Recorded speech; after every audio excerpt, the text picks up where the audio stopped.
Yo, what's going on, Dragon Ballers? Welcome back to another deck profile. Today I'm sharing with you guys a list for blue-yellow Soul Strikers. So basically the reason I wanted to do this, I took this deck to locals because I've been wanting to play it because I've been asking myself this question over the past couple weeks, and maybe you guys have noticed it in like the meta breakdowns and stuff, but I am just really curious why Soul Striker isn't doing better than I think a lot of people anticipate it to do. Now, a lot of these events have been Cyber Best of 1 or flat out Best of 3, where Soul Striker has to deal with the 1-drop silver bullets that punish it for untapping, right? That is definitely a thing, but I mean, Soul Striker is chock full of removal, so I can't see that being the only reason why the deck is not doing as well. So I wanted to play it, kind of get a feel for it, so we'll talk about that in the video. The side deck here is actually also very interesting in my opinion. I wanted to try out a lot of really cool blue tech cards that I'll share with you guys. And the main deck's actually probably quite different than you're used to seeing. This is actually a quote-unquote more aggressive version of Soul Striker. Now, not to say it's comparable with aggro with like King Piccolo or Gogeta Xeno, but instead of like the turn 6, turn 7 style of Soul Striker, this one can win the game on turn 5. I did that a couple times at this past locals. And of course, deck needs more testing, but I think this is a pretty interesting list to share with you guys. So if you're new here, make sure to subscribe, hit that bell so you never miss a video. And if you guys want to help support the channel, many links down in the description that will help do so. But today, if you want to buy any cards for this deck, feel free to use my link to TCG Player in the description down below. It really does help out a lot. Anyways, let's get into this. At this point, you guys probably all know the leader.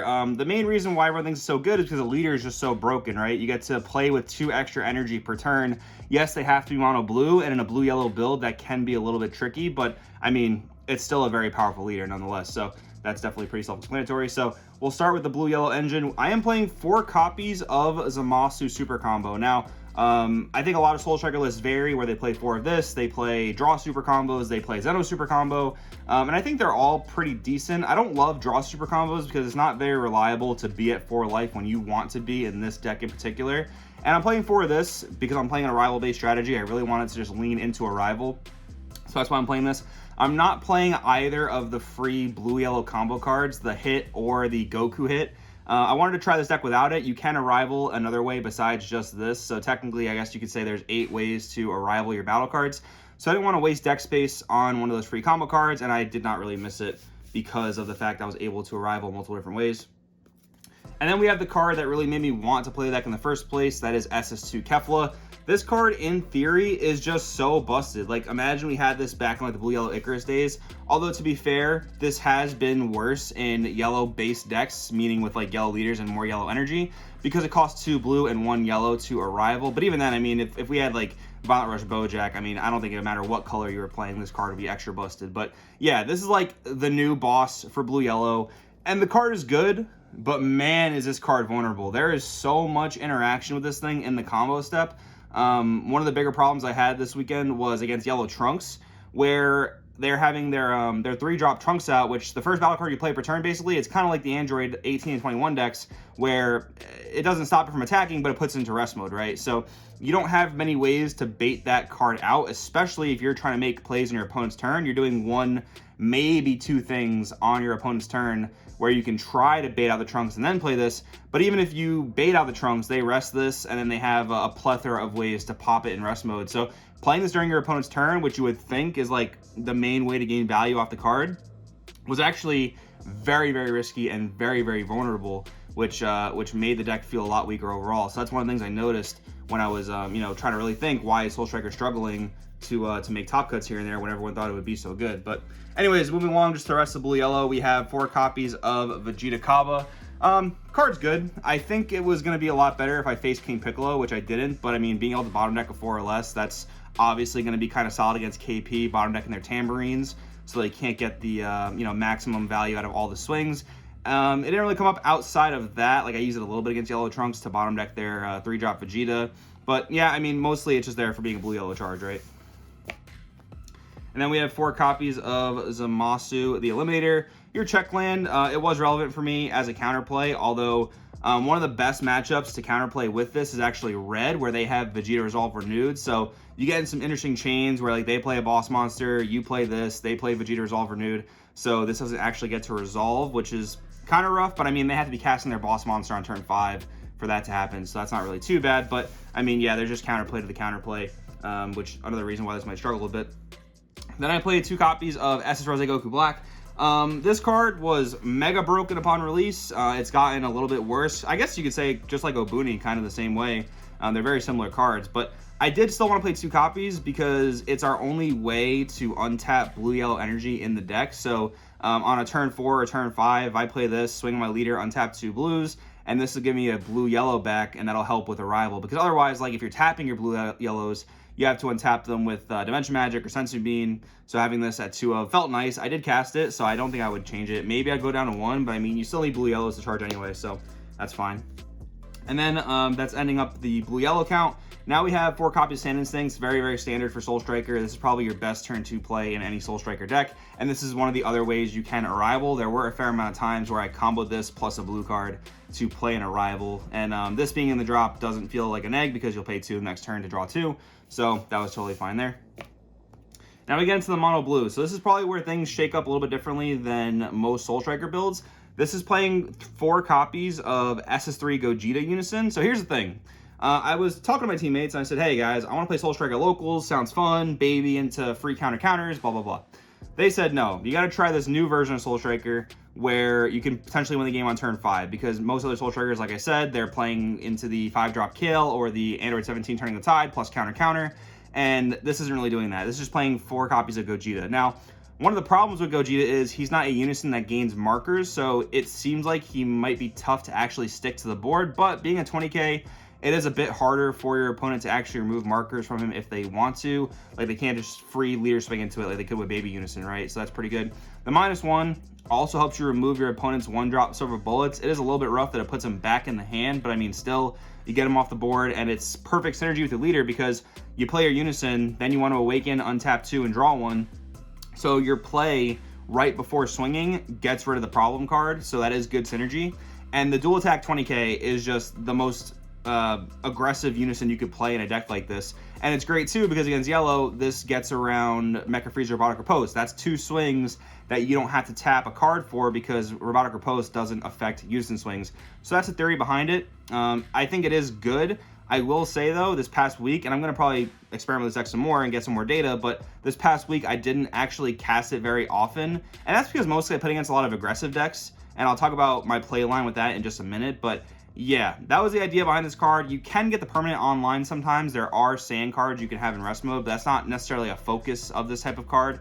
It's just the fact that it's 2 20k swings. Your opponent has to deal with every single turn if they can't out this unison. That was the idea behind it. But again, because of the meta that I faced this past weekend, wasn't necessarily the case. But now I want to talk about the MVP of the deck. This card, okay. SS Vegeta, the Interceptor. This card is so strong, man.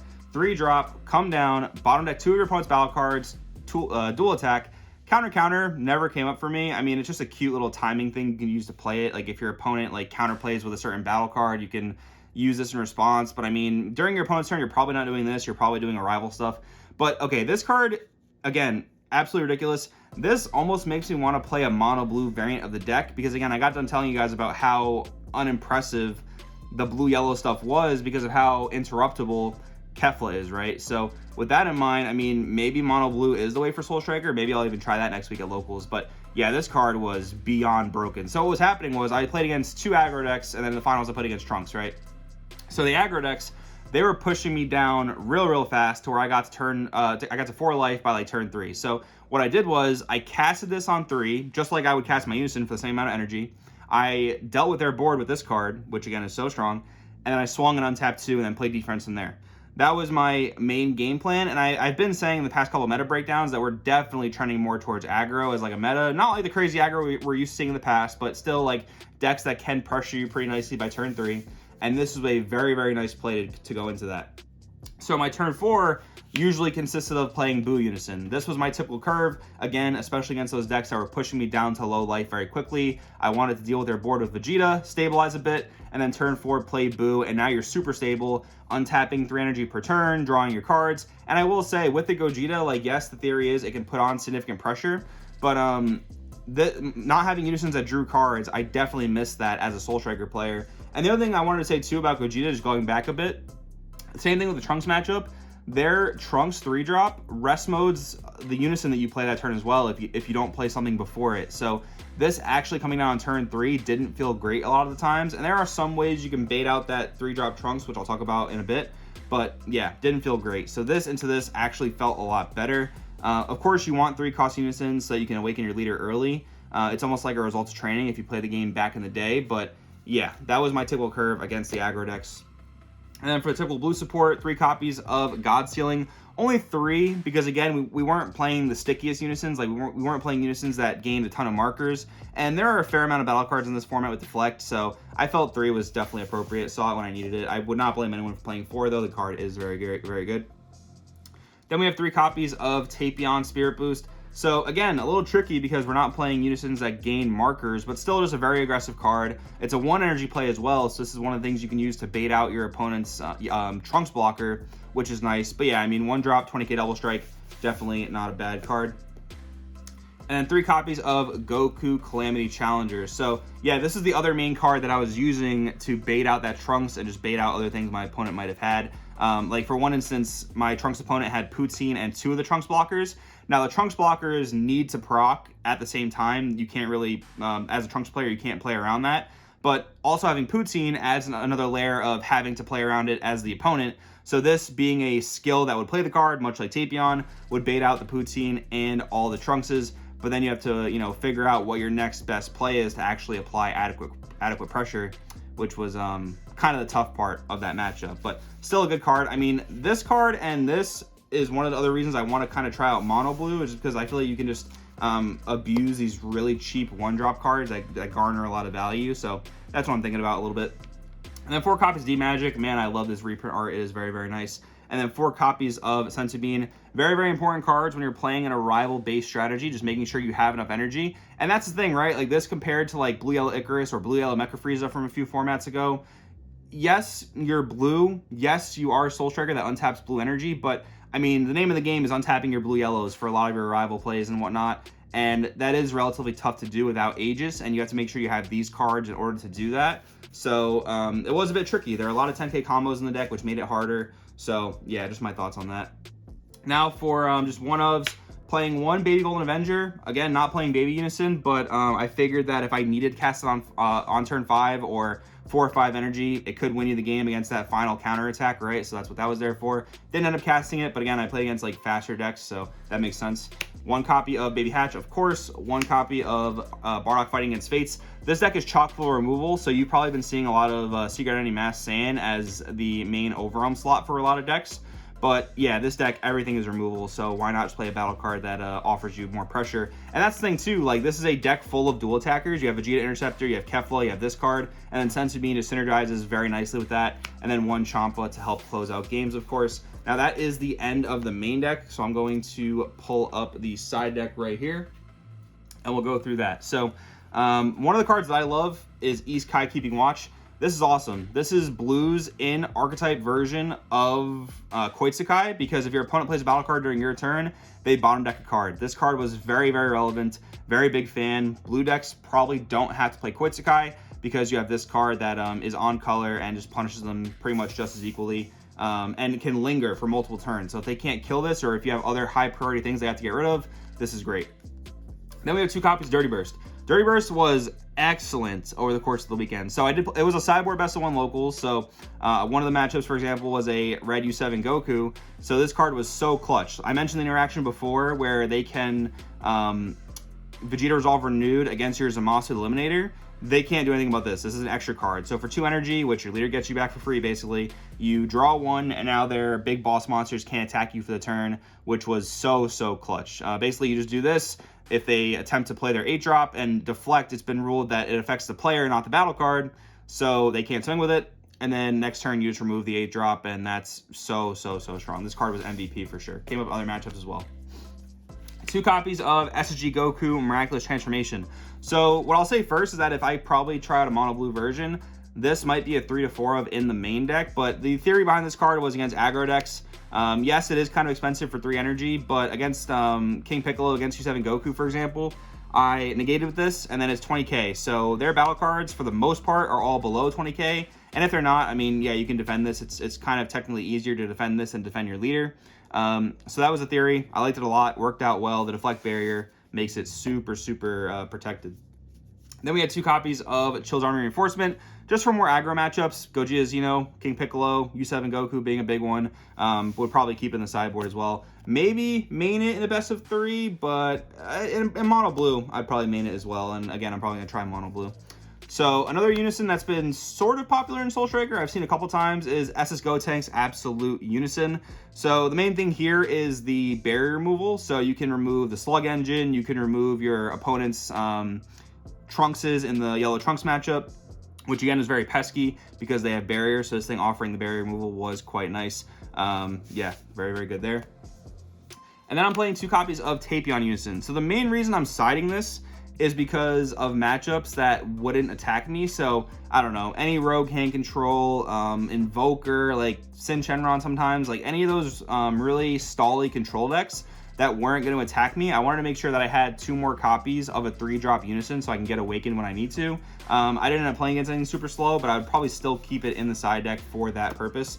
And the final card that I think is really interesting, shout out to Oliver and Tom from the Bojack deck profile last week. This Tapion Unison is actually really interesting. So the main thing here is the -2. You choose one of your opponent's battle cards, negate its skills, and then this Unison absorbs it. So what you have to do is, you have to play this for 3 because if you -2 and then this thing leaves the board, you can't resolve the entire effect. But basically what you do is you pay 3, you -2. If your opponent's playing Sin Shenron, for example, which is a very popular deck right now, you negate the skills on their 9-drop, and then you absorb it under this Unison. And then they don't get to draw their cards. They don't get to revive their Dragon Ball from the drop area. That, to me, is super, super worth 3 energy, in my opinion. It's a little awkward that it's not a 3-cost Unison, so that you can't get Awakened. So you may have to replace it with a 3-cost Unison the next turn, potentially. But it can gain markers pretty easily because your opponent will just attack and then it gains +1 for free. You're probably not playing a Trunks Future to play off of this, but that's fine. All you're really doing is using it to remove your opponent's board and prevent their skills from going off, and that's really good. But anyways, guys, that's the build. I hope I, you know, shed some light on what I found as to why Soul Striker is not doing as well as many probably thought it would. I still think it's a good deck, don't get me wrong, but yeah, this version was definitely an interesting tryout, and I don't think that the typical, like, Baby Unison plus Golden Avenger plus Kale 5 plus Android 17 Turning Tide, I don't think those cards would have necessarily helped the issues I was having with this deck. It was just that Kefla was very, very vulnerable.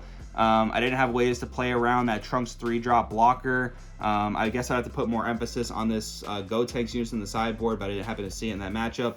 But yeah, that's what I'm thinking. But anyways, guys, let me know in the comments below what you think. Thanks for watching, and I'll see you guys in the next video.